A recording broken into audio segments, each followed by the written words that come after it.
Okay, ladies and gentlemen, let's get started back again. May I invite all of you to take your seat, please?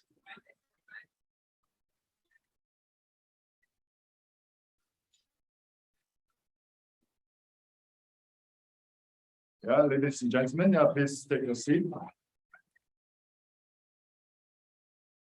And we have some guests online as well. Welcome, welcome. I hope some of you have the nasi lemak on your table that you can enjoy while we talk.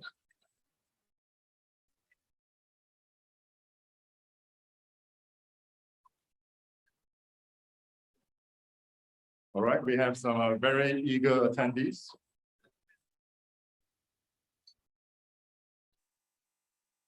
Thank you, thank you. Let's settle down and.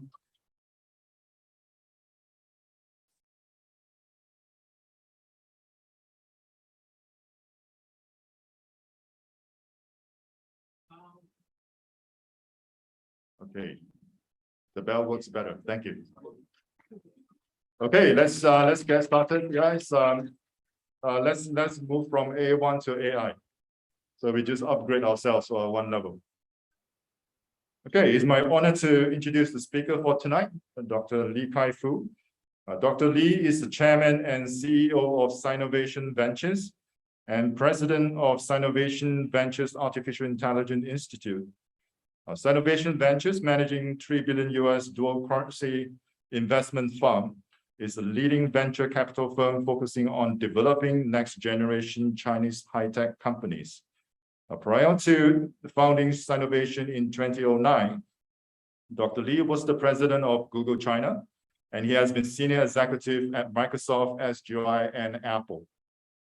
Dr. Li received his bachelor degree of computer science from Columbia University, PhD from Carnegie Mellon, as well as the honorary doctorate degrees from Carnegie Mellon and City University of Hong Kong.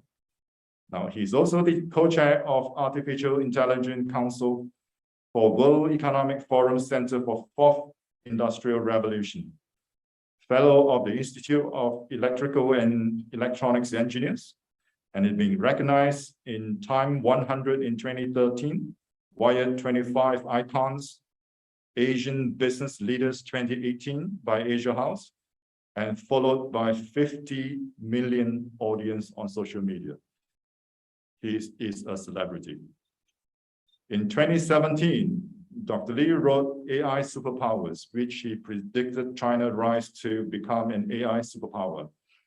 Now, at that time, his prediction was met with a lot of skepticism from the Silicon Valley, but today we have seen a lot of his predictions have come true. Now, in 2022, Dr. Li's new book, AI 2041, further predicts a set of advanced technology that will usher in the greatest technological revolution ever. And he's going to share with you why China will become the global leaders, and not just in AI, but many of the other areas that he will share with us. And he will also share with us how he has invested in AI and have created 10 AI unicorns. That's a lot. And how the new deep tech tidal wave will create much bigger investment opportunities. Ladies and gentlemen, it is an absolute rare opportunity and honor for us to be able to hear directly from Dr. Lee on his view. And we will have a Q&A session with him after his sharing. So ladies and gentlemen, let's put our hands together to welcome Dr. Lee Patrick tonight.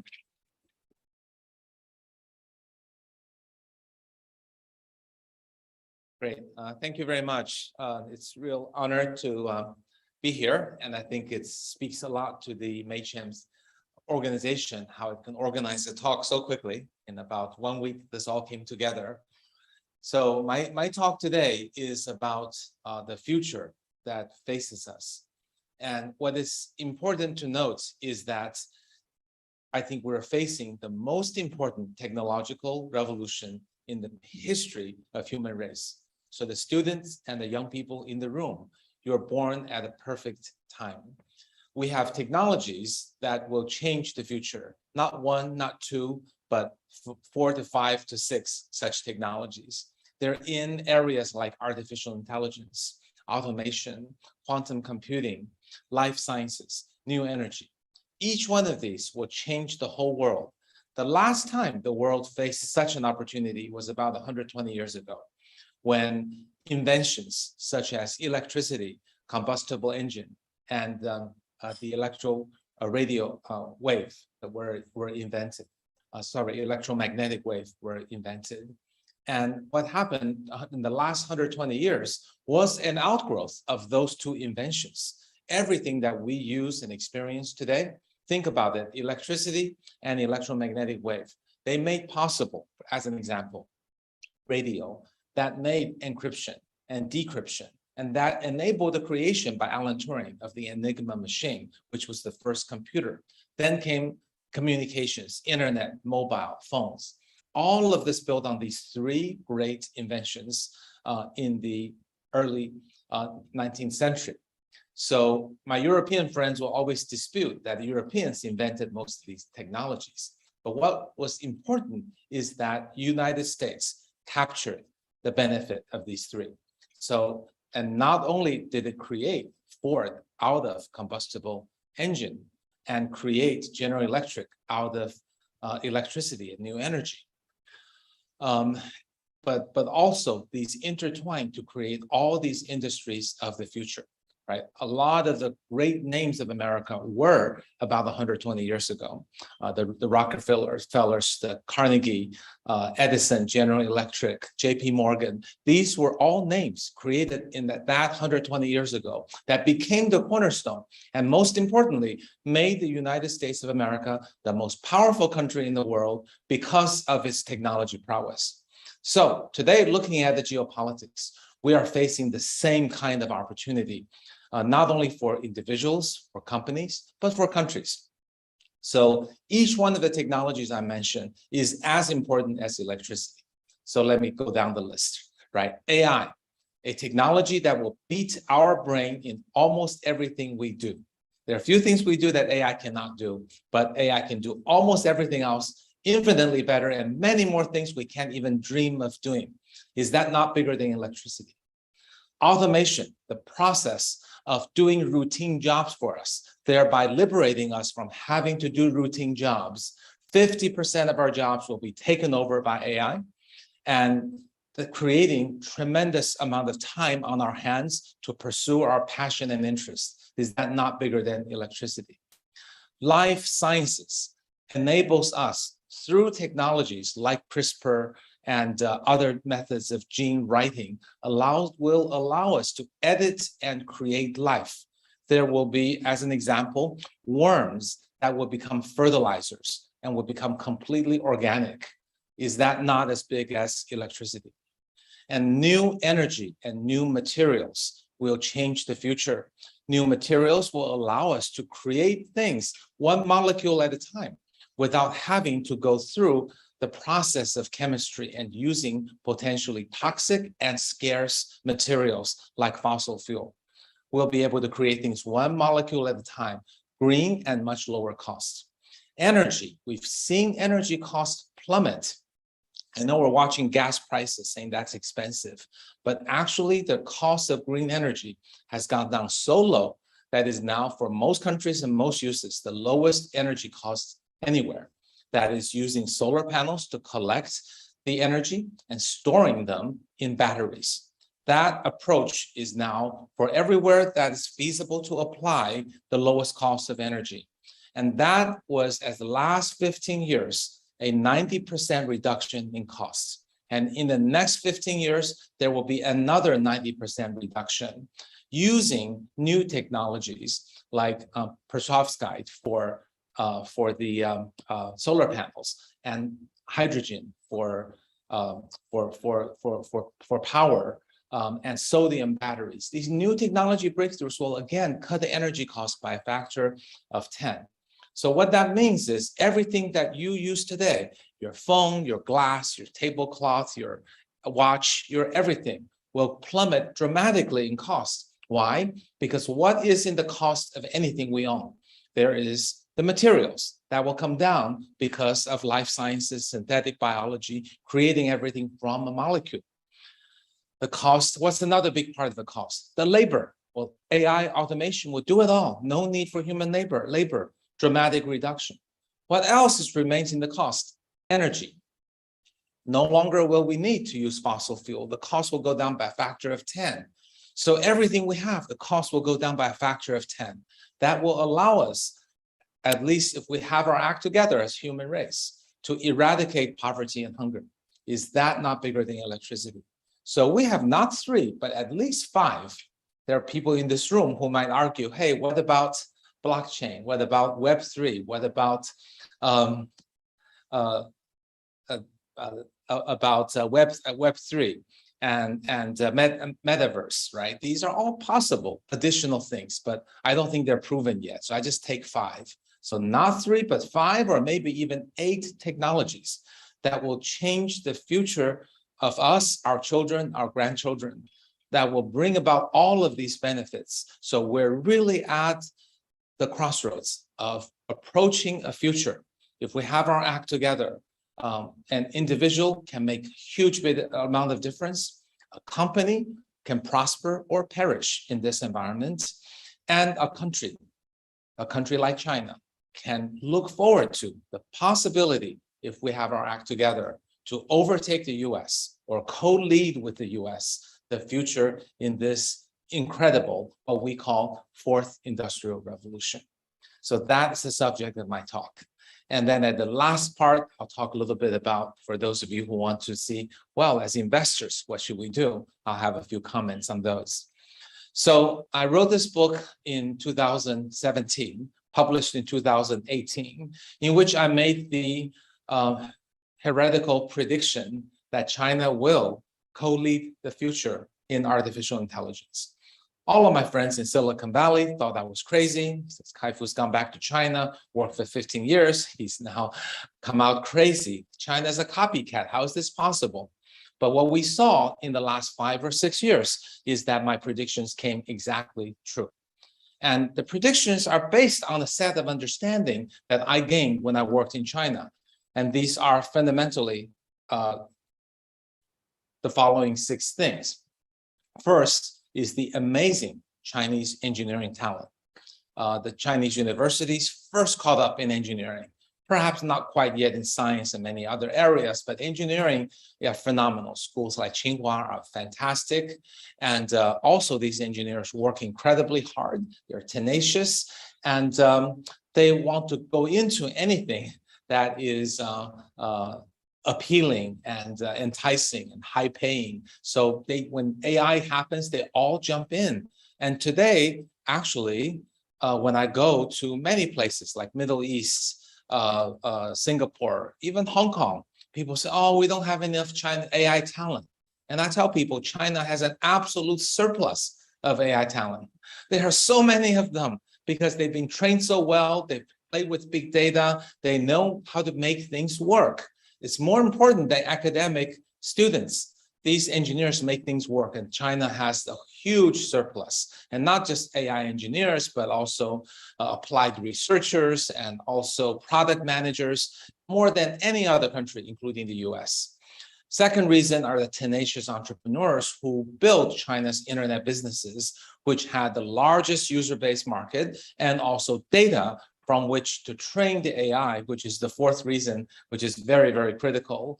I've made the statement that in the era of AI, data is the new oil. China has so much data from the number of people, from the amount of usage per person, per phone. It creates a huge treasure trove of data that made China ahead. That will make China ahead, as I wrote in the book.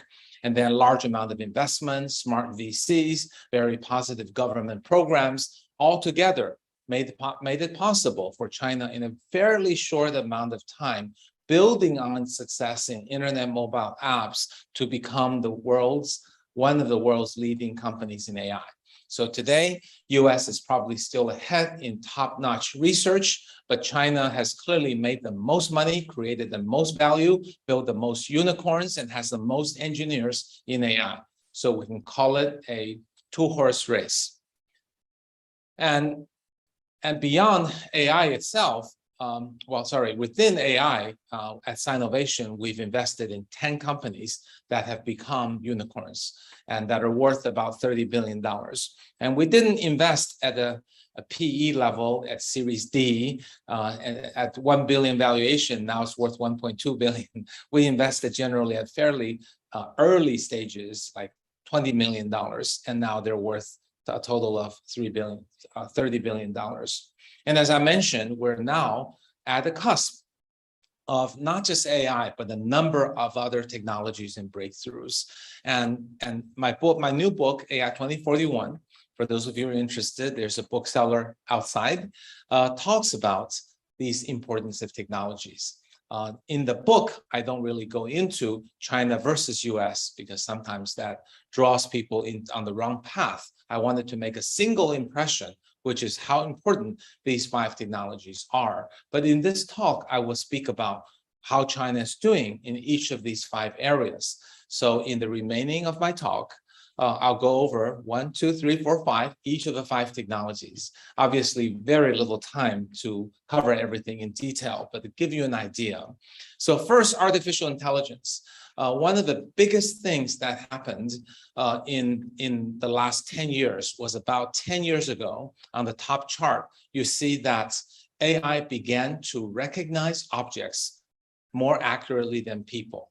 And we saw that in Sinovation, and that's why we invested in a series of computer vision companies, because once a computer can recognize things better than people, obviously there are uses in medicine, manufacturing, security, and autonomous transportation, autonomous vehicles, robotics.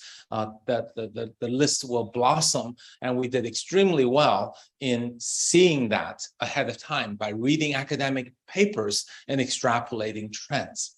For those of you who are wondering how I can write books making predictions 5 years or 20 years, well, that graph should give you a good idea.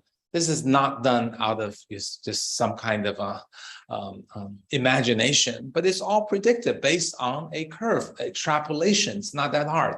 Similarly, on the lower part, you see that natural language technologies using what's called either LLM or foundation models are a whole new set of technologies that just in the last 2 years made computers understand language better than people. Not the way we think of language understanding, but if you throw a book at, let's say, AI 2041, at the computer algorithm and ask any question in the book, it will answer them better than most people. That's how good natural language is. So that will obviously also open up opportunities commercially for computers to be able to recognize speech, translate language much more accurately than today. Search engines will evolve from typing a bunch of words and getting a bunch of websites to asking just one question and getting one correct answer to it. Targeted advertising will become incredibly powerful and scary. Advertising marketing copy will be done on a per person basis to entice, convince, and trick you into buying a product or believing in a brand, or worse yet, vote for a particular politician, as Cambridge Analytica has done. So obviously we need safeguards for these incredible technologies, but these are available. They can be used for bad things, but also for great things. So imagine that kind of an advertising engine that will create a different ad copy for every person based on understanding of that person. How much is that advertising engine going to be worth? I would say at least 3 times of the entire advertising industry today. And that's just one app. So that's the power of AI today. It has not stopped. It has not slowed down. It continues to carry the idea further about the idea of this natural language. So how does it work? It basically reads everything in the world and teaches itself. Because normally you teach AI, you have to have lots of data. You have to label the data with, that's a picture of John, that's a picture of Mary, and then you recognize the names and the faces. But how do you label language? The revelation from last 2 or 3 years from a bunch of researchers at Google who wrote the seminal paper on what's called transformers is that you don't have to label the data. You just train everything and let the computer self-organize, much like a little kid who has learned English. So you use that learning English with all of the text in the whole world. So you just taught by teaching AI that way. By the time it reads all of the data in the entire Earth, that AI will be like a little kid who's learned English, but unlike little kids who might have read 10, 20, 40 books, this AI has read hundreds of millions of books. Imagine the power of that. Then you can use it to fine-tune into speech recognition, targeted advertising, and so on. So that's how this technology works. So how's China doing in this competition? Transformers, as I said, was invented by Google, but China has leaped ahead in a particular area, a company called Langboat, which we funded and we incubated, that currently performs better than any other Chinese language engine using this set of technologies. Furthermore, it has shrunken down the size of the model so that it's commercially feasible. And it has proven that it can learn a new language like Arabic in just 3 weeks without having anyone on the staff who knows a word in Arabic. So that's kind of the power we can look forward to. So China, I think, is definitely a force to be reckoned with in the AI algorithm breakthroughs. Secondly, let's talk about automation. We all know about Waymo. We know about Tesla, right? Waymo, for example, is taking autonomous vehicle, a very typical Silicon Valley approach, which is build an amazing driver that can drive in the toughest of places at L5 capability that is better than people. Then it will work everywhere else, right? Sounds very visionary, dreamy, amazing. Waymo has probably the best team in the world. But in my opinion, they set out too hard a task, which is why Waymo hasn't launched a full product, isn't yet making any money. So what's happening in China? Well, we invest in autonomous vehicle the Chinese way, which is we build something that works in a constrained environment. It's constrained. It's not Waymo. It's not L5, but it works in limited places. But someone's willing to pay us money, so we got revenue. And we improve ourselves by collecting data and then iterating. So here you see the kinds of things we invested in are autonomous forklifts, autonomous airport transfer. That's Hong Kong airport, by the way. Autonomous ports with trucks that move cargo, autonomous trucks that go on highways, but not local roads, autonomous robo buses that moves on particular routes, not to any source, to any destination, autonomous street sweepers. And these companies, some of them are making as much as $100 million of revenue per year. And it's going on doubling and tripling year over year. So I think we're going to see, and my prediction is in 3 or 4 years, you're going to see this incremental snowballing Chinese approach to autonomous vehicles outdo the Waymo, which has a better technology, but it just dreamed too big. On the bottom, in robotics is something even bigger to China's advantage because China is the world's factory. So with cost of labor so much lower in Vietnam, China has an absolute imperative to move towards automation.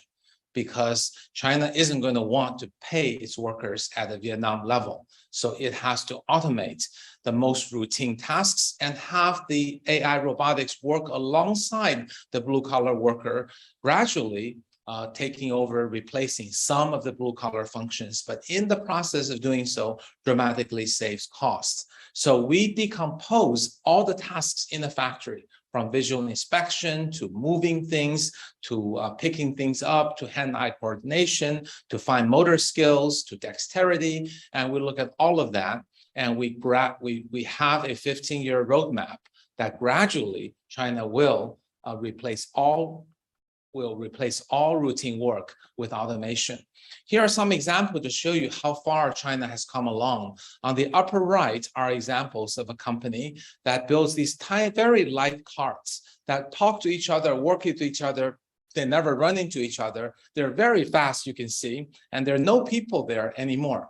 See, in the process of autonomous vehicles, you got to get the people out, because the people are the most dangerous element, because they're unpredictable. They make mistakes. They're slow. Their reaction is very slow. So there will be someday no more drivers on the road that are human, just like there are no more carts or forklifts in the warehouses that deploy them properly, and that creates tremendous efficiency. On the lower right, you see a giant assembly line-like robot that's doing something we're quite familiar with, PCR tests, except they're doing it not with one machine, but in parallel processing. You see how fast the arms are moving? People can never do it that fast. Plus, it's no contamination, no chance of making mistakes. Every drop is exactly the same. It's completely accurate and perfect and fast and efficient. We're at a point in juncture where China's manufacturing prowess will allow China to make machines that are simultaneously faster, smaller, more accurate, and cheaper. So how can China not win in areas that leverage the development manufacturing prowess? And then finally, on the lower right, you see a very smart fingers that can grasp something as slippery as an egg yolk and put it in the next plate, something that even human fingers cannot do. So if you've heard about limitation of robotics being that the steel fingers are too rigid, well, we're overcoming them with these fat little bubbly like balloon-like fingers. So these are all new and world-leading differentiated technologies coming from China. What about semiconductors? Well, semiconductor production foundry is a very challenging area. We've heard about China needing to catch up with ASML, et cetera. But I want to tell people that semiconductor design is the part that can be the fastest. China can be very good at it and make very good money on specific chips that are developing for next generation architecture. So for the near term, we can see that servers are going to ARM. We can see that automobiles need a new operating system and new chips. They need to deal with things like electrification and autonomous driving. So when there is a big disruption happening, there's a chance for a new chip. So we're not targeting zero-sum game, replacing some incumbent, but creating something brand new. And here are some examples of companies that we have funded that are going in that direction. So I think at least in semiconductor design, I think China will be a force to be reckoned with. So those are chips out there in the periphery, in the edge, basically. But what about, why is semiconductor worth investing in? Is still a question people can question, right? It hasn't returned that much money to investors. Why should we do it? The reason is this: it's actually AI. On this picture, every blue dot shows an AI breakthrough for that year, and the x-axis shows you the year going from 1960 to 2021. And then the y-axis shows you the amount of computation needed in logarithmic scale. So for every little blip up is 10 times more computing, okay? So this is a very, very scary picture. because you're seeing an acceleration on a logarithmic Y scale. So what this really says is before 2011, before modern AI, before deep learning and all those other fancy algorithms, AI basically used whatever computer we could get our hands on, which is growing at what's known as Moore's law. That is 1.5 times per year. So basically AI is a very, very small and unimportant computational load that uses whatever CPU Intel gives us.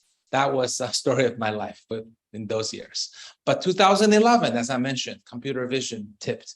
Then later, many other things happened, internet, fintech, and also now natural language and computer vision. So the new breakthroughs in AI, the need for computation is no longer increasing at 1.5 times a year, but 7 times a year. So you see the huge slope change in the last 10 years. And what that means is we're going to need so much more computing. If you want to build state-of-the-art AI applications, you'll need a super Moore's law. Okay, 7 times a year versus 1.5 times a year may not look that much, but 7 to the 10th versus 1.5 to the 10th. Do the math in your head. You'll see how huge a difference it is. With this much computation, we either will be slowed down because computation is too expensive, so AI makes little progress, or someone's going to figure out how to build those faster computers at a lower price. And we bet on the latter. So this is a little more complicated graph showing really the same thing. To be more precise, the 1.5 times Moore's law is not all CPU, but a combination of CPU plus GPU. For those of you who don't get it, it's not that important. But what's important is 1.5x versus 7x. So we need something that moves at 7x. And really the answer is quantum computing. Quantum computing will probably take at least 10 years. But in the meantime, the competition has begun. Quantum computing changes the way computing works. Rather than fixing everything as 0 or 1, anything could be, any variable could be 0 or 1 dynamically, all at the same time. And that allows algorithms to be very, very efficient because you can define things in your variable. So as an example, if you have a computer that's, let's say, 1,000 qubits, that is, you got 1,000 things that could be 0 or 1 at any given time. To make that computer 7 times more powerful, you just need to add 3 qubits, from 1,000 qubits to 1,003 qubits, because each qubit it multiplies the basically by a factor of 2. So 3 times 2 times 2 times 2 is 8. So if you add 3 qubits a year, you succeed in growing it 8 times, more than enough to cover the 7 times that it would take for the AI needs. So we very much anticipate quantum will do the trick, but it is 10 years away. So what VC is going to invest in something that isn't going to have a payday for at least 10 years? Maybe a little bit difficult, but some VCs are doing it. We think the time will be ripe for us soon, although we haven't made any investments yet. But you can see here how important quantum is, because it will literally be more than trillions of times faster than today's computers. It will reinvent the way you think of every algorithm. For example, all of your passwords would be broken by the time this quantum comes out. And if you happen to have an old Bitcoin wallet, I know there's some crypto people here, well, someone's going to take it from you. So move it to a safe wallet, okay? Until you do that, and that's how powerful this machine is. But it's not all for the bad guys, actually. Quantum will also allow you to make an provably never breakable encryption algorithm. So your new password for your wallet will never be broken, even if the bad guys have a quantum computer. So this is really, in the long term, a very good thing. AI algorithms will be rewritten. You can use this technology to model the human body and have your digital double try out the medicine before you know if it works on you. You can have it model the climate, the environment. You can use it for breakthroughs in science because it's based on quantum mechanics, which is what this world is.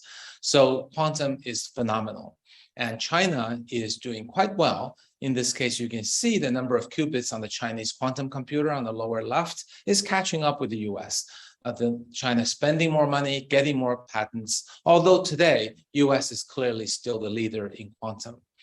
Now, can we really wait 10 years? Probably not. There are many other things we've got to do because 7 times a year is a terrible ratio. So there are many areas of computing other than GPU. There's TPU, IPU, there are quantum-inspired algorithms, there are optical technologies at data centers, there's neuromorphic computing. So many, many things are happening. And semiconductor in general, and quantum as the ultimate goal is really a 10 to 15-year roadmap where this somewhat boring area that people didn't invest in has become alive and well again for both US and China and actually also Europe.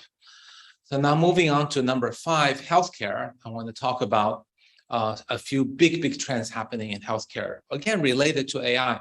The first is that everything is being digitized. We are using wearable computing that tracks everything, not just the, blood pressure and blood oxygen and body temperature and heartbeat, but also things like continuous glucose monitoring and even watching for our potential cardiovascular potential problems. And there will be tremendous amount of data gathered 24/7 for each of us, contributing to potential use in artificial intelligence. The same is true with radiology, and the same is true with multiomics. That is not just the genetic sequencing, but everything that has to do with the genetic code. And these are things that human doctors cannot possibly comprehend. There are no human doctors that can read your genetic code because it's almost 1 gigabyte. How are they going to read it? So all of this yet will contribute to AI in a way that AI can make very targeted potential future individualistic treatments for people, given all the data that it's gathered. So that is tremendous combination of artificial intelligence and healthcare. Secondly, I talked already about machines that can be at the same time smaller, faster, more accurate, and cheaper. And it's particularly true with medical devices.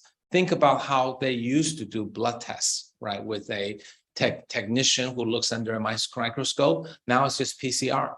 And many such things are changing and moving forward. And also robotic surgery. It's not just a Da Vinci intuitive surgical, but it's rather able to do teeth implanting, doing orthopedic surgery. And there are many places this can take place, and working with surgeons initially, but over time potentially taking over some of the starting with the more simpler tasks like suturing.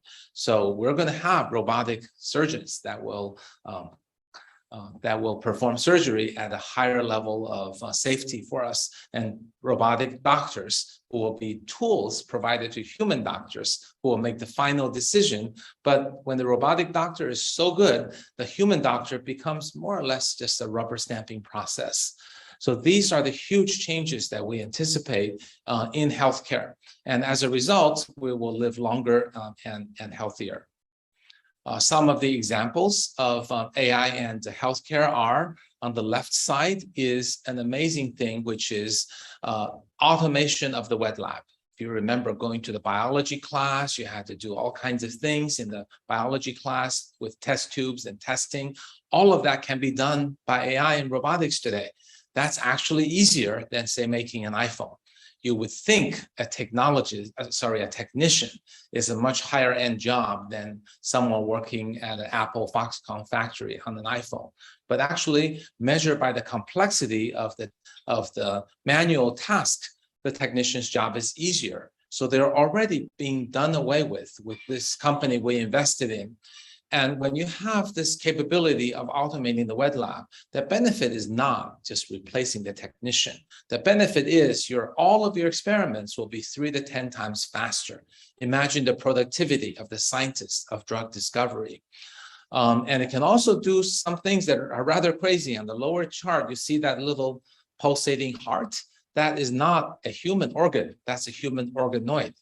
What's an organoid? Organoid is an organ grown outside of our body from a drop of stem cell. And who made that heart possible? It's a robot. The robot knows how to nurture this organoid so that it can grow into that way. And we hope someday organoids can be used for transplants and for treating ourselves ex vivo. Those are future possibilities, but not for now. We're able to make a heart by having this robot. So this is just phenomenal progress. This is all done in China. And on the right-hand side is a small molecule a drug discovery engine that we funded actually in Hong Kong called In Silico Medicine in the Science Park. And they are now having 2 drugs that are in human clinical trial. One is for pulmonary fibrosis. The other is for kidney fibrosis. And beyond small molecule drugs, we could also potentially think about the breakthrough that came from DeepMind. They could actually take every protein and figure out how to fold it. And once you can fold the protein, you can understand how proteins interact.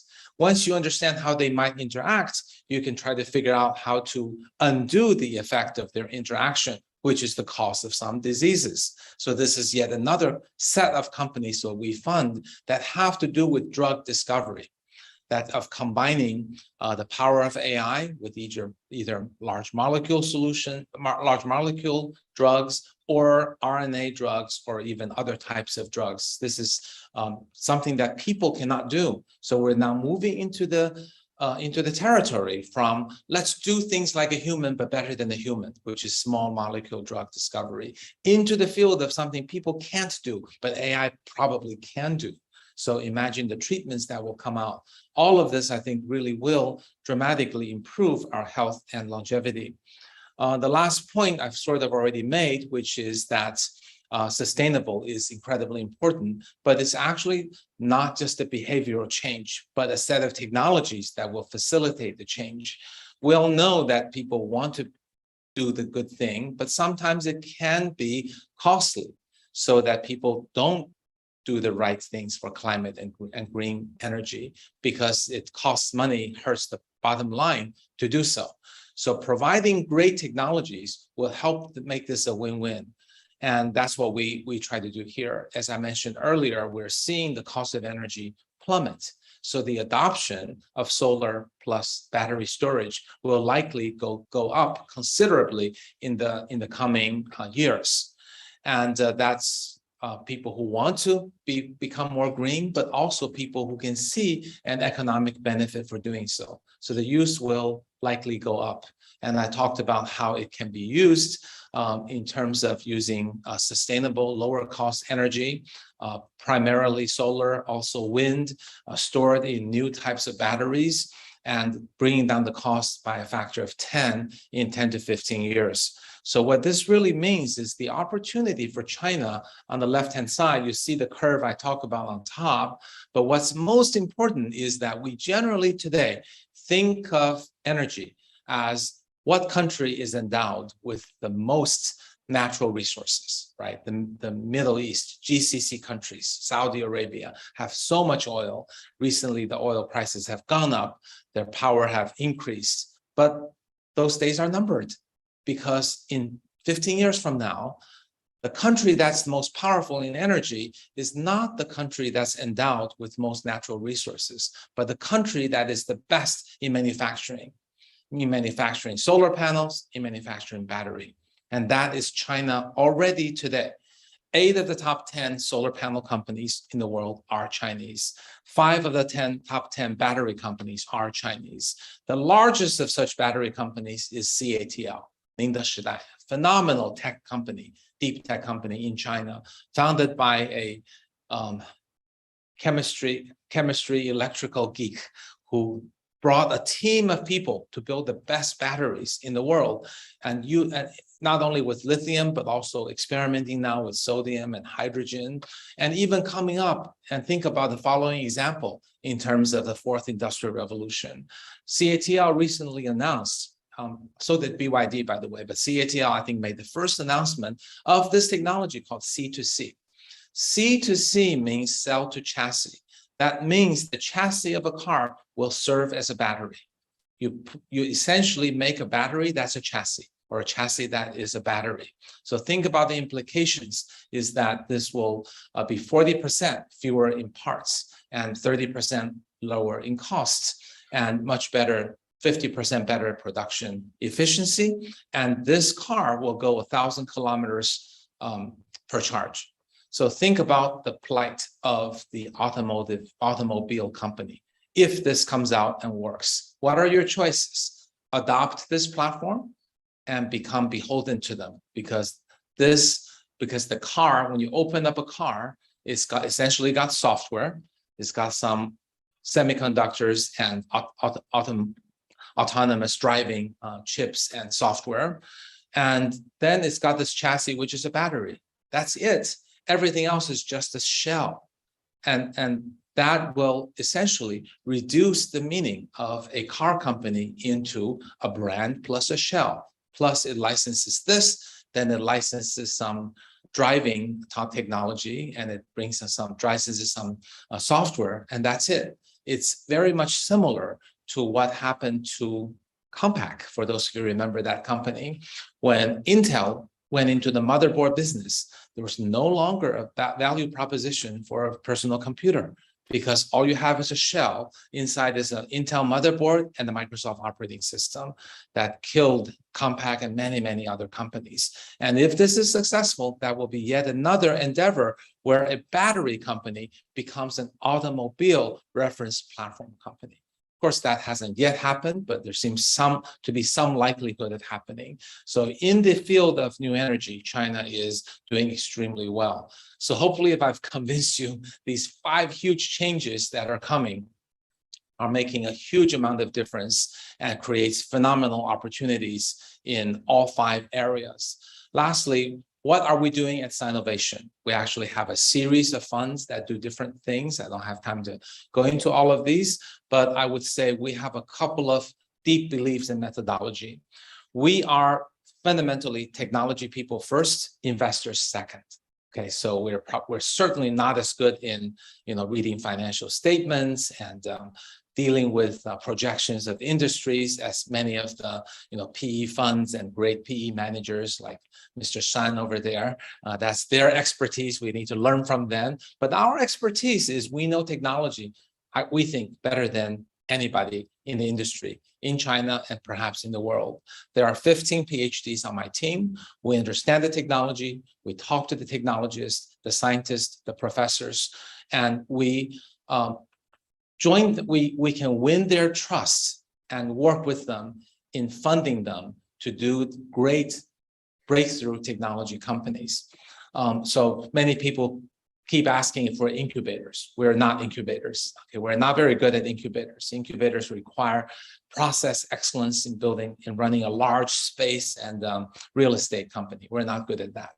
So if the incubator is the left model, where you take many, many companies in and a few will succeed, our model is we select very, very carefully, and we work with each of them, hope for a very high likelihood of success. And working with an entrepreneur who is a scientist or technologist is quite challenging, because they actually don't have any experience doing business or selling. And they probably don't even have experience understanding product market fits or understanding engineering excellent processes. So we have to do the heavy lifting to build a collaborative and trusting co-founding team, so that the scientists can turn their idea and academic papers into a meaningful product and a valuable company. So we do a lot of work with them. We've actually incubated 5 deep tech companies. I won't go into them here, but they've been incredibly successful. They have brought us about 25x multiple on these 5 companies in the last 5 years. So we are going to expand that. We're thinking about whether we can do, and when we do the next 5 companies, maybe a few of them can be in Hong Kong. And that's why we're here talking to a number of potential partners to do that. And also we actually read all the academic papers. And we have tools that will track who knows whom. in the industry. And we tap into senior talents. So when we actually go help make one of these deep tech companies, we might actually have to headhunt a CEO into the company, because this is very different from internet startups or a crypto startup, right? You may have just a couple of engineers who do all the work. Then you put the thing up in the cloud and the app store, and then magic happens. But in the case of an AI company or an energy company or a life science company, you're a B2B company. So a scientist isn't going to have all that it takes to become successful. 5 scientists may not be better. You actually will need someone who knows the engineering process, someone who knows how to do product market fits and talk to markets and users. You need someone who can do the business, the strategy, the selling, and composing such a team is challenging. And we need to build up a giant Rolodex that's captured along with people-to-people information. So this way, if a scientist comes along and we say, well, you're a great AI scientist, but we need to match you with someone from pharma, then we can go into our tool and show all the pharma people who are senior executives with this type of experience. Then we can find who in Sinovation might know that person. If we don't have anyone who knows them, well, how might it be one step further removed, just like the way LinkedIn finds people? So we build all that in-house.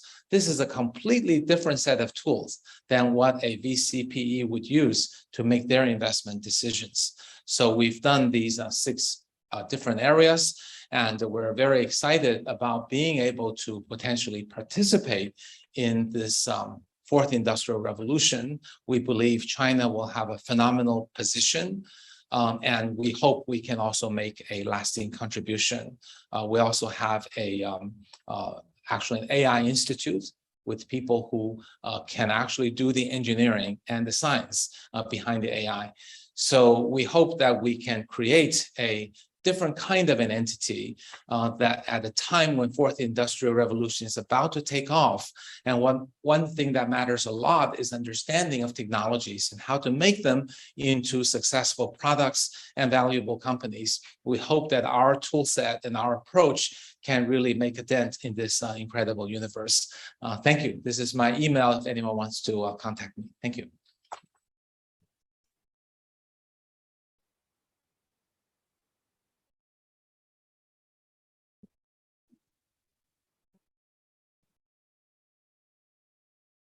Well, thank you, Dr. Lee. These are all very exciting innovation. I'm glad the prediction that you have made is 20 years later. At least I still have a job in 20 years. Right? Okay. I'll be retired. We hope we can go dinners and eat nasi lemak again. Sure, time. You bet. All right. And we need okay.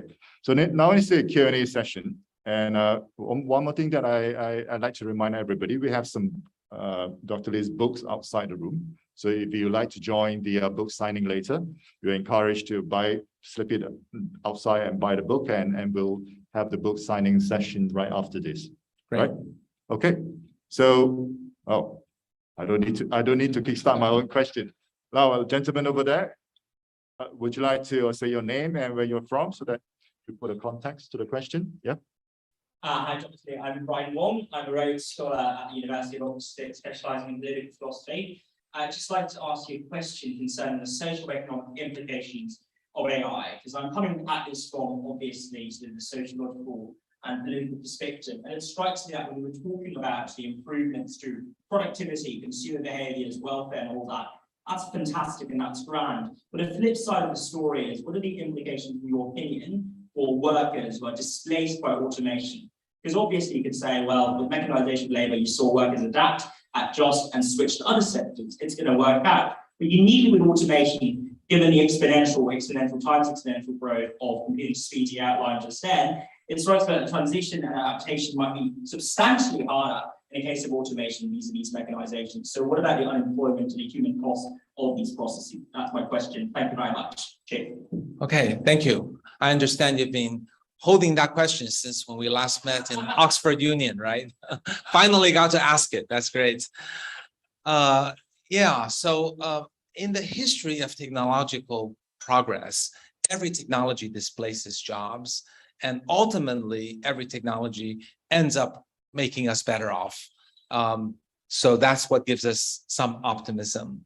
But on the other hand, AI is a technology that explicitly tries to do what humans does. So it will displace human jobs at a speed and volume never before matched. So I think we're headed for a very difficult short period of time, let's say 10 to 15 years, when a lot of routine jobs will be replaced or partially replaced by AI.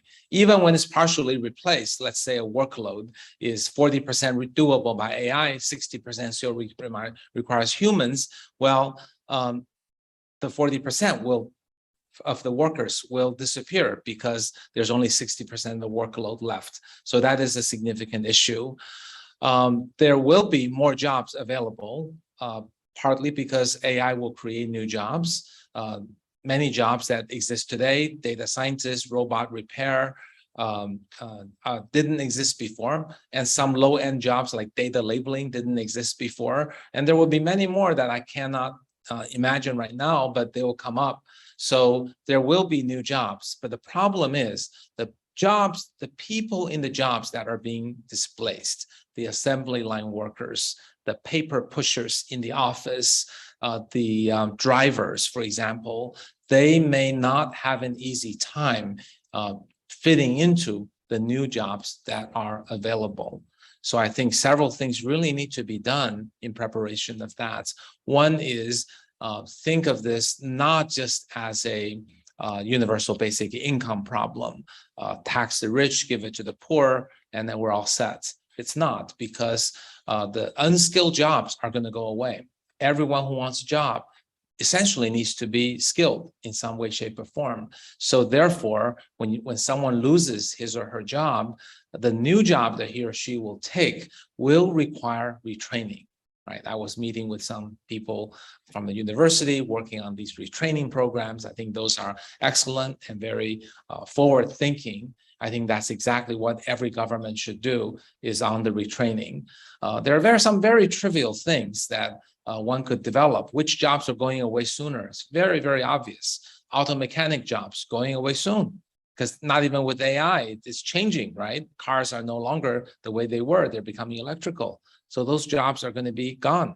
The old type of car repair jobs. Plumbers, even though that's a blue-collar job, it is very hard to replace because, you know, they make tough decisions. They have to play a detective in your home about which wall to break down, right? And then so I think it's in the vocational schools, there can be a much better training on jobs that are staying, at least staying for a while. And on the retraining as people are displaced, what new skill sets should they get? They really need the assistance and the training. So any social welfare should be given as a part of a package that also requires retraining. Otherwise, we could end up with a large number of people who are unemployed and don't want to go through retraining. They're living on their social welfare and probably using the money on alcohol or even drugs or game addiction or metaverse addiction. Definitely not good for society. So I think that's needed. I think there is another sector that requires a lot of attention. That is the service sector, because that's sometimes forgotten. Right? We think of, oh, what jobs can't AI replace? CEOs, scientists, artists. Okay, but not everyone's going to become a CEO, scientist, or artist. What are some of the lower bar of training jobs that are available in large quantities? Actually, service jobs are like that. So think about healthcare service, right? Taking care of the elderly, foster home, assistance in hospitals. These are going to be much more needed as we live older. And yes, robots can do some of the elderly care, but the elderly don't want that. So let's put people into those service jobs, going from healthcare service to concierge, to tour guide, to many newly created jobs that can be exciting and fun, right? Bring a chef to your home, bring a closet cleaning and artistic closet cleaning person to your home, making your house more beautiful. As we move towards a society where there is more success, more wealth, then that is wealth and money that could be spent for very good service industries. So those are just some of my ideas. There can be much more thinking. I've also have in my books a description and the matrix of how the jobs are going to go away, and how to make sure for students in school that they're learning the right skills to avoid becoming displaced when the era of AI comes.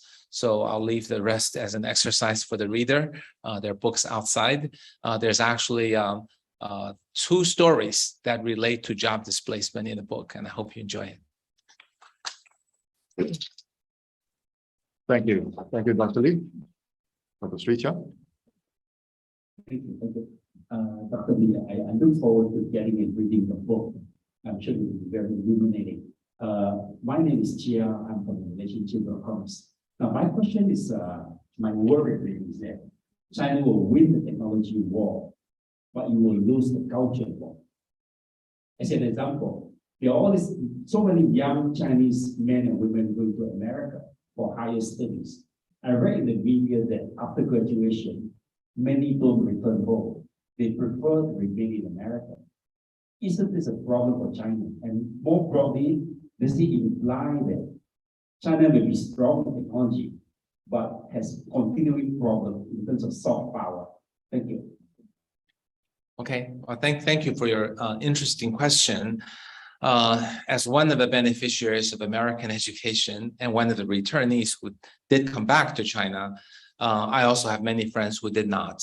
I would say, generally speaking, the numbers returning to China are increasing, but certainly a significant portion remains.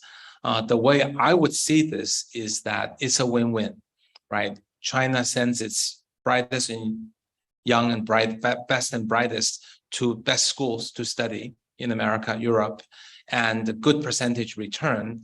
And it advances China's state of technology, but it also allows the United States to, as a melting pot, to be able to tap on talent all over the world and to advance its technology. So I think at a period when China's university hasn't fully caught up with US and Europe, it seems like a potential win-win.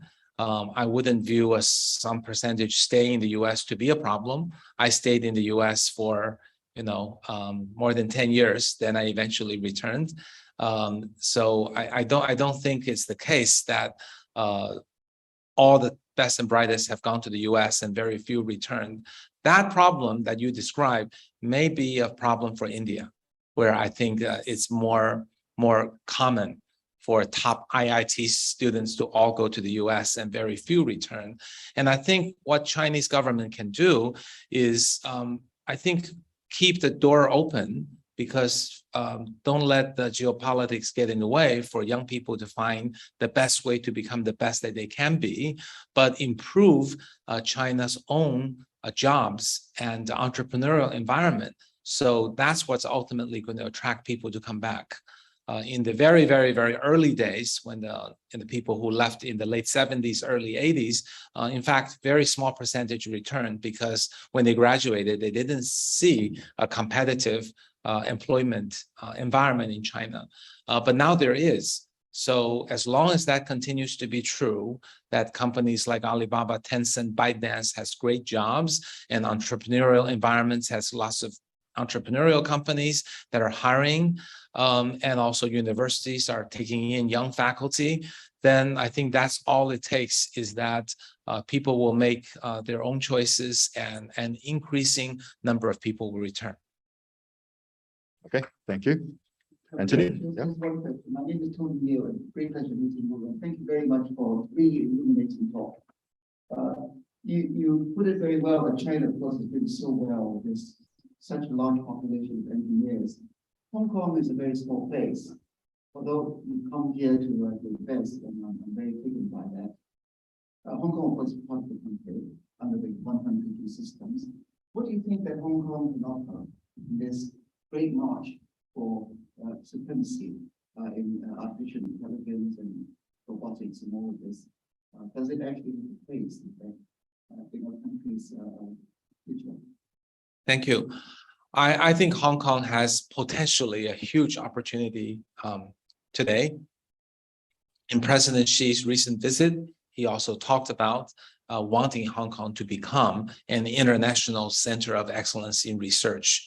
And I think that is a huge draw, because while I think Chinese universities will attract some returning talent from US, Europe, and other places, I think more professors in US and Europe will find Hong Kong to be a more comfortable choice to make. The top schools here, the similarity of systems, the higher pay will attract the top professors here. So I think this is a good chance for the top schools in Hong Kong, which are already very good, to aim one level higher to see if they can bring some great people in. And it's not just the universities, but also entrepreneurial environments. I think it would be much more interesting to a professor from the US to consider moving to Hong Kong and not only taking a professorship job, but also getting some funding to start a new company. And that's something I would be very excited in participating in. Now, that said, I do see some challenges for Hong Kong, because I think a lot of great students come to study at the top schools here, but too many leave Hong Kong when they graduate. So the same point I made about China needs to get done in Hong Kong. There needs to be enticing jobs for them to stay. And also I know that another problem is that I know there are startups, tech startups that start in Hong Kong. There are a lot of ways that they're being encouraged and supported and subsidized. But among those who do well, many end up moving to mainland China and to Shenzhen. Sure, it stays in the family, that's fine. But if we want this Hong Kong technological ecosystem to grow, it really needs to let the best of the entrepreneurs find a way to stay. And whatever reason it is that they didn't stay, is it the lack of engineers? Is it too high a cost? I don't know which are the reasons, maybe both. So somehow those issues, I think, need to be addressed. The last point I would make is that I think people assume that Hong Kong has a phenomenal university system with great research, which I totally agree, and that Hong Kong has a phenomenal financial sector with PEs and investment banks, which I totally agree. Therefore, the entrepreneurial ecosystem will use these two as a foundation to snowball. That I don't agree. Because if you look into China or look into Silicon Valley, you'll know that it's not the Goldman Sachs and the MIT that made the entrepreneurs possible. It's really the top VCs and the top entrepreneurs. And good entrepreneurs sometimes become VCs, VCs become entrepreneurs, and they nurture each other. And that's what made Silicon Valley and made Beijing's Zhongguancun truly two miracles of the past century.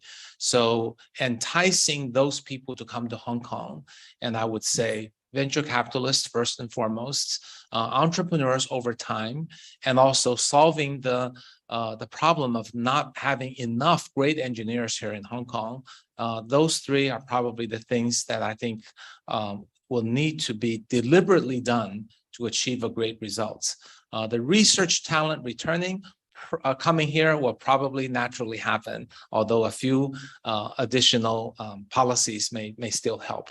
So I think Hong Kong's got a great start, excellent foundation, but a few things need to be done to realize this potential. Thank you. Yes, gentlemen. Right.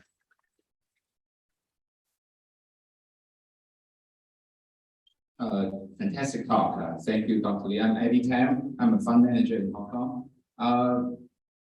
You talk about the breakthrough technologies and, they're fantastic. But yet, somehow in the last 20, 30 years, globally, but in particular in China, the so-called TFP, total factor productivity, has been declining almost monotonically. So how is that possible? I mean, TFP in a way measures the safeguard the efficiency of combining capital and labor. So I guess the question is, if these technologies are so great, how come our productivity has not been actually accelerating? So I suppose there are four possibilities. One is maybe there's a measurement problem. Number two, maybe, it's not yet. Maybe we haven't hit the proverbial hockey stick, although we show the graph clearly many of the technologies are reaching the nonlinear threshold already. I guess maybe a third possibility is maybe there's a massive misallocation of capital, especially under industrial policy that we're seeing more and more in China, in the US, and in maybe other countries. And then fourth, maybe we're overhyping these technologies. Maybe we suffer from some kind of anchoring effect. I remember, a friend of Malaysia, Singapore, the founding father, Mr. Lee Kuan Yew. I remember somebody asked him a funny question, asking him, what's the greatest invention ever in the world? And his answer, he said, for Singapore, is the humble air conditioning. So maybe we just think internet, metaverse, AI is all great, but in the end, are we overhyping it? Okay. Yeah, I think you did a great job answering your own question. Those four are excellent answers to the question. As people who I know, Eric Brynolfsson and Andy McAfee, who they wrote a lot of excellent papers on this what's called great decoupling. Right, this is technologies adding so much value, but productivity not increasing, and it remains a puzzle. And I would speculate that I would speculate that we will see productivity increase over the next 10 years as AI really starts to enter the workforce. Today, AI's penetration is less than 10%. So we've seen a lot of the power of mobility and the others, but AI hasn't been fully penetrated. So I think that's kind of my first thoughts. And also, if you think about Asia and China in particular, I think a lot of the productivity gains from enterprise software somehow just did not happen in China. I think there's still, if you think about, if you own a large company in China and someone says, oh, we got a problem, we need to have something, how will we solve this? The first answer by most traditional CEOs is, let's hire more people, rather than let's adopt some technology. So I think also enterprise software is intended to improve employee productivity and also customer satisfaction and the like. And I think many Chinese companies tend to think more about bottom line. So they don't tend to want to pay money on software on that basis. So that might be another reason. And also, I haven't studied how productivity is measured, and I suspect in the era of AI, we might need to measure productivity differently, because part of the task is, by definition, can be done and should be done by the machine. So I think all of these will have an impact. There are a few professors here, maybe in economics and Kellogg School. This would be a good topic for you to take as a next research problem. That's wonderful answers. Gentlemen, group. Hello. I'm Wan Shi. I'm a chief analyst of Internet Intelligence Risk Consultancy.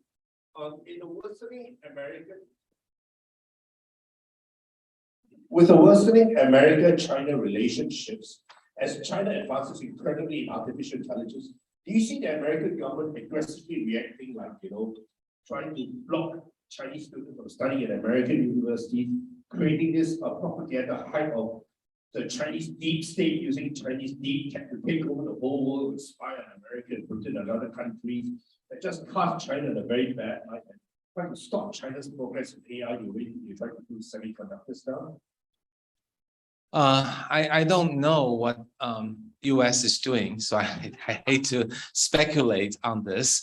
But when I read the newspapers, certainly we see that there is this concern.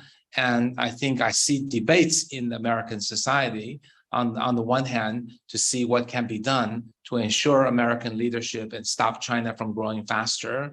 But on the other side, there are also people who argue that admitting fewer Chinese students isn't the right solution, because they're not thinking at the bottom about at the end of the day.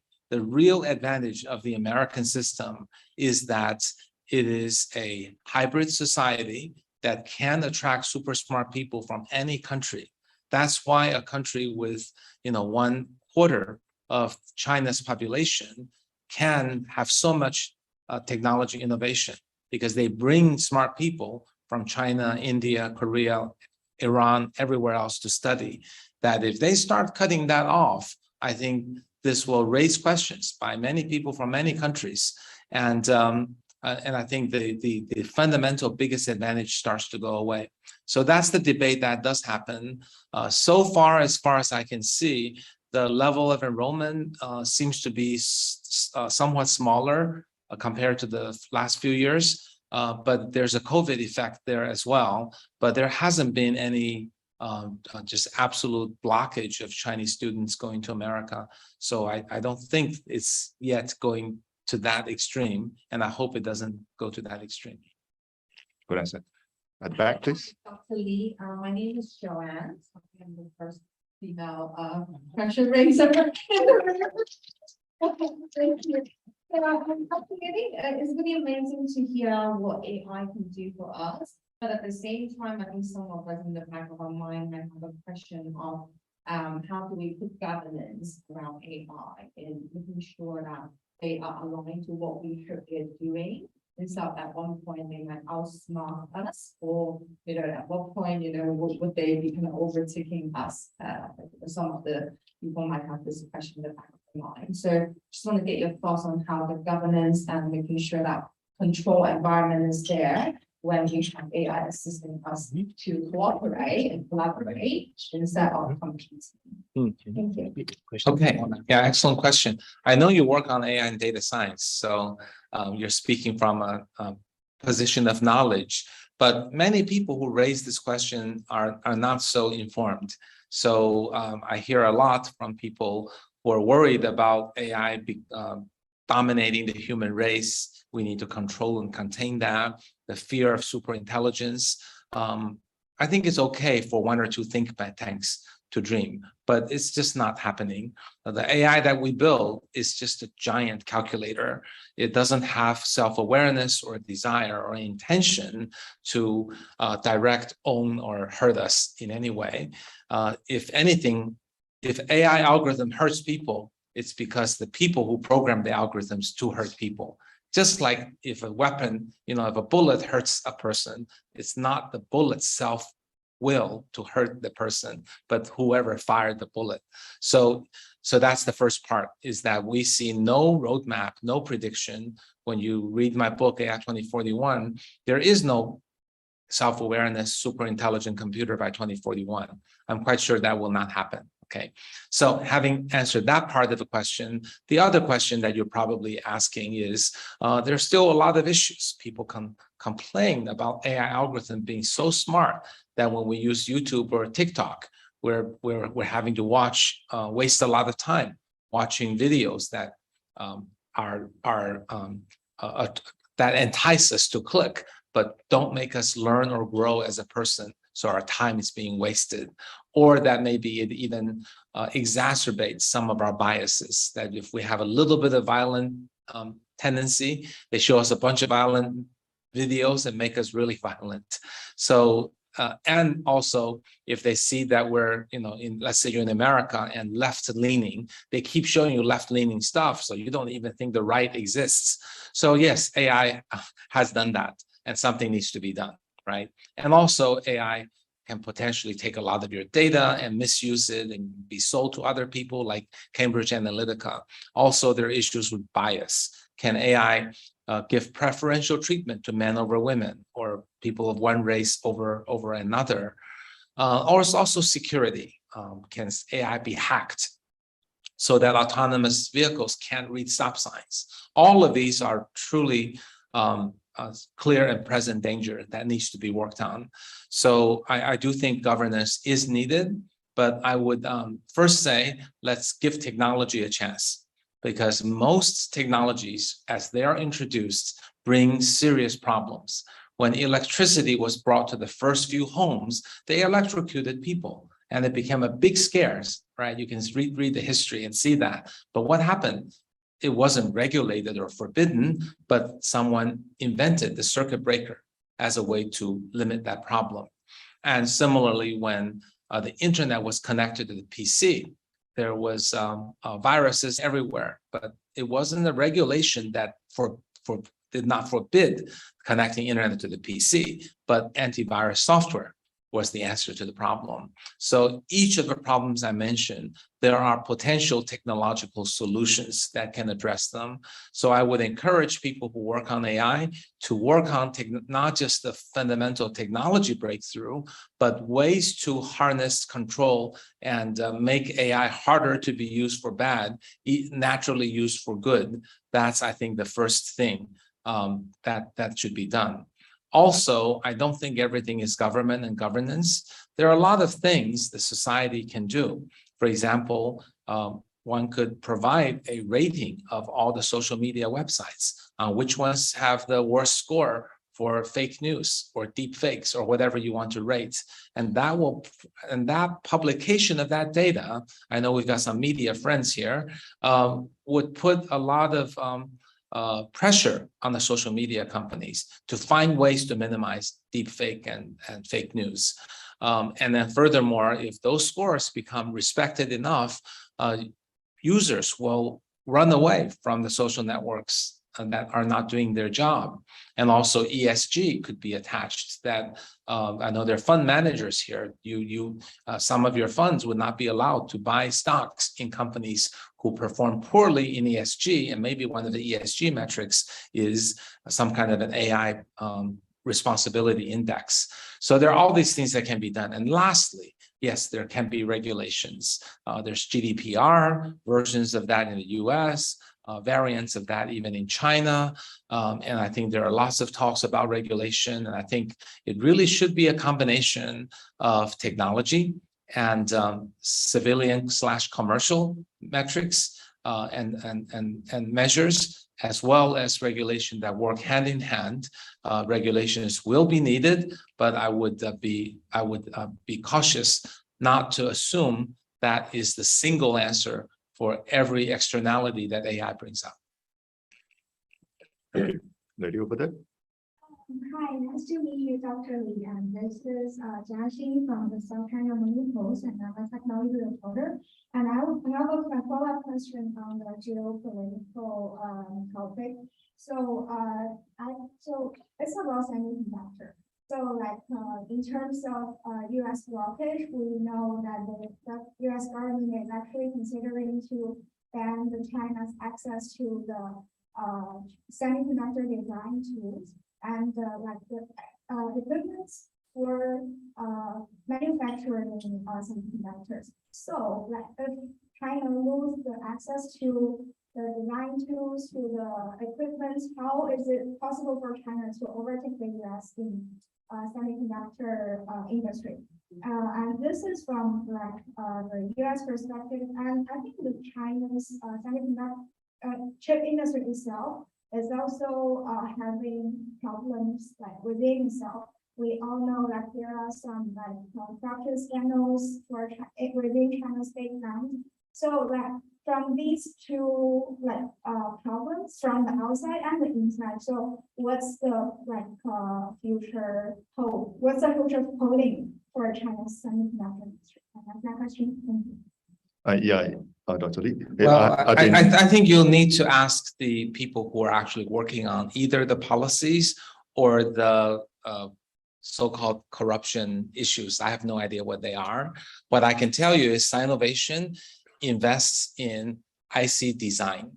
We're seeing phenomenal talent moving at a very fast speed. And I'm quite confident the companies we invest in will design excellent chips. I know, but that's not my job. I'm not a regulator and I don't run SMIC. The U.S. is blocking the use of like design tools. So how is it possible for the like? I don't know. I don't use design tools and we don't invest in foundries. Okay, thank you. Any other question? Yes, Casey?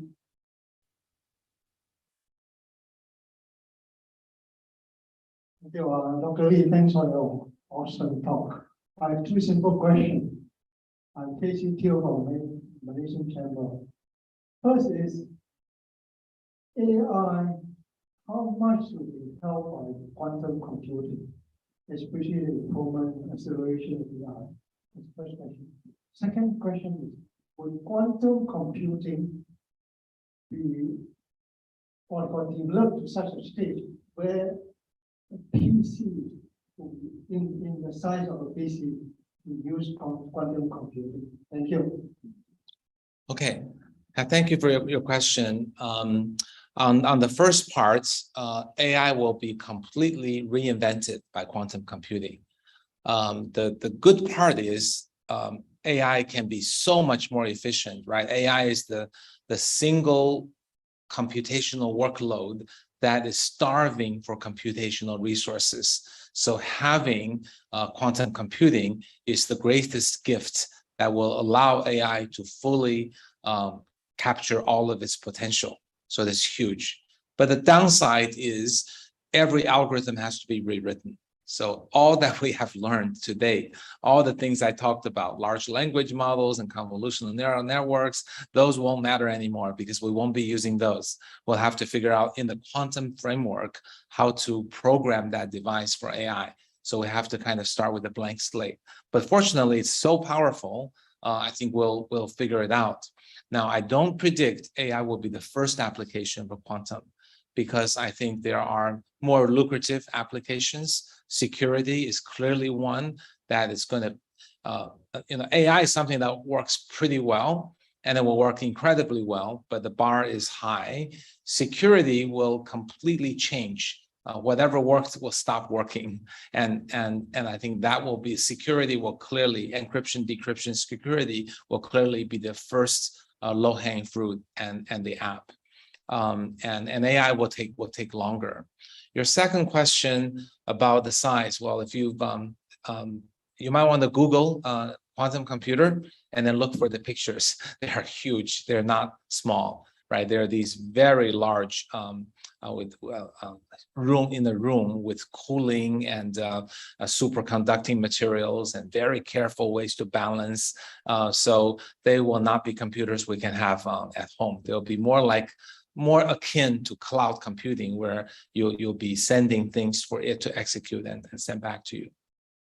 All right, thank you. We do have questions online from Chua Su-wan.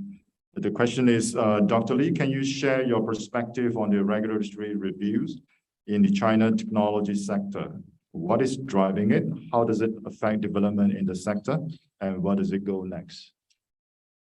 Yeah, again, we don't invest in internet companies. So my talk is on deep tech and the next steps that we see. I can say a few words since we used to invest in internet tech companies. It's very natural for a country to be concerned that an internet platform company has so much data. So who's going to check them for not using them and misusing the data because they know so much about the users. Also, when internet platform companies are so powerful, they're nearing the boundary of antitrust and monopoly. How do you prevent monopoly extension? That is extending the platform you have to encroach on another business and hurting other companies, not by using better technology or marketing or brand, but by extending your monopoly. That is the essence of antitrust and monopoly management. That's what got Microsoft and other companies in trouble in the US. And that's, I think, a similar phenomenon. And lastly, I think it's about stifling in innovation. So when large antitrust companies, large monopoly or near monopoly companies use the power of their platform and the stickiness of the internet, and for social network, it's very hard for people to move away from it. So it's so it's very captivating for the users that they do have. And if they use that database, the user base, and make it very hard for people to migrate, and also use it on top to build other things, they might make it life very difficult for competitors So an application company that builds on the platform, if the platform can also build applications, then the third-party application will have very little chance of success. So these are the fundamental concerns about internet platform companies. And the concerns are very similar from US to EU to China. So I think those are the things that are being considered. The Chinese regulations, to the extent that I've read them, were formulated very quickly based on a pretty deep understanding by people who determined how to do the regulation, really understood the business. And that I find to be quite impressive, where compared to some congressional testimony from the US. And we saw that, Mark Zuckerberg and others were quite dumbfounded by the type of questions they were given. So I think to some degree, it shows a very fast action and a pretty good understanding of the businesses. I haven't dug deeper to see if it's, as good as my first look, but I think, so to summarize, I think the concerns are that of antitrust and protecting the user. And that's the same in US, EU, and China. China's been faster in coming up with the regulations. That's all I have to say. All right, thank you. Any other question? Gentleman over there. Hi, Dr. Lee. Ben from New World. I saw that on one of your slides, you spoke a little bit about your sustainable tech portfolio. Could you speak a little bit about where your bet is and what the thesis is behind sustainable tech? I'm sorry, sustainable technologies? That's right. Yeah, so sure, I can speak about that. So, for example, by using smart software to regulate and to regulate the distribution of energy, and also by coming up with new batteries, new solar panels that are more efficient, and looking at new types of energy, such as hydrogen, looking at new materials that would be more efficient. For example, Petrovskite is a material that is now being investigated and used for solar panels. It can capture from more spectrums of light, thereby it can produce energy more cheaply from the solar source. So these are some examples. They're more the technology side. They can be used to move towards a carbon neutral, even carbon zero. And that's what we tend to invest in. We realize there are many other great things to invest in, such as ESG, best corporate practices, etc., and also finding ways of exchange, exchange markets for energy units. So those are all good things. We're technologists at heart, so we tend to do the technology aspect. Okay, thanks, Dr. Lee. I'm afraid that's the only much time we have for tonight. So good dialogues ends really fast, right? She has special privilege. She invited me. You gotta let her talk. So as the person that who invited Dr. Lee, I guess I have the privilege of asking the one last question. I'll make it very quick. Dr. Lee, actually, you have actually given me the answer, but I thought it's a good way to end the session with this question. A lot of people are telling me that with AI, we human are playing God, perhaps. And while I was chatting with Dr. Lee, surprisingly, I realized that you're actually a Christian. I mean, we're Catholic Christians. So you're so successful. You're such a successful scientist, a leading researcher in artificial intelligence. Why? Why do you still believe in God? That's a great question. Well, because I work on AI, I am quite 100% clear that we have not created a sentient being. There is no soul, there's no love, by the AI program we create. It is simplified. It is simply a glorified Excel spreadsheet that computes really fast, makes super smart decisions, and save money, and create new opportunities, and take away routine job, and liberate us to do things that we love to do. So I think it's a lot of people. Also, there was an earlier question on super intelligence. A lot of people obsess on when does AI control us? When does it become bigger than us, better than us, super us? When will it have love? And the answer is, this is all about a human narcissistic tendency that compares everything to us. The AI that we create has nothing to do with us. It's a giant algorithm, a huge Excel spreadsheet that computes and does amazing things. It will grow so much faster. You know, the things we can do are like this small circle, and the things that AI can do is like the size of this room, but not all encompassing of everything that we know how. I believe there are many things that we can do that AI cannot do. We have common sense, and we have creativity. We can analyze things. We can summarize and generalize and deeply understand issues. We can cross disciplines and come up with new breakthroughs and innovations. We can invent things that didn't know before. We can have the genius of Albert Einstein or Picasso. And these are things that I think are truly incredibly valuable to us. But also, we can love, and we have a soul, and we treasure our friendship and love and our friends and our families. And for those who are religious, we love our God. And this is something that is about humans. I guarantee you, in the next 20 years, AI will not be able to do these things.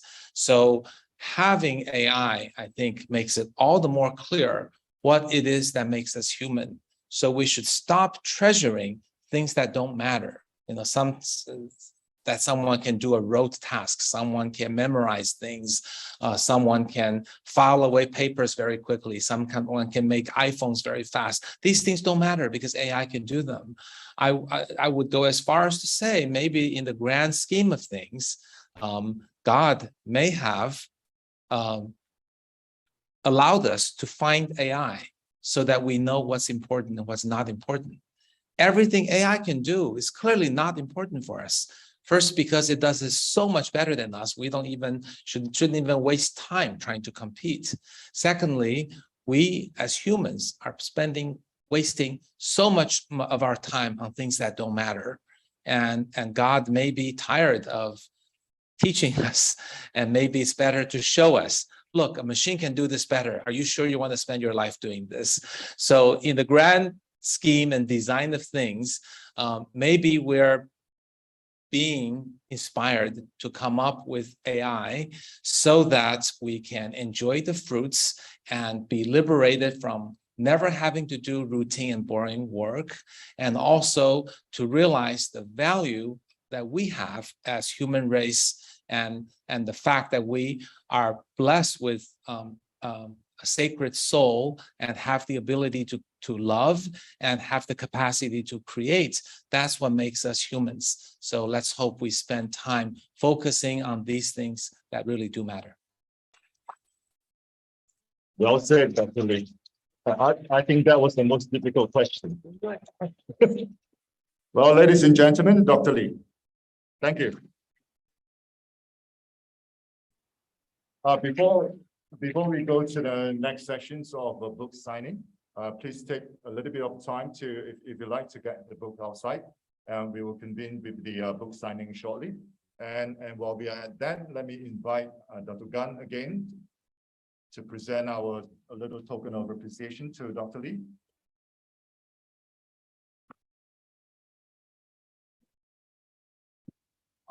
Yeah, this is a product of Malaysia. Thank you.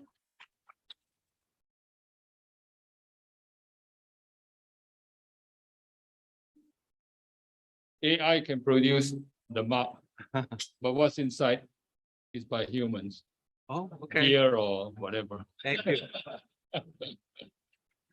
Thank you very much. Thank you. Yeah. The membership.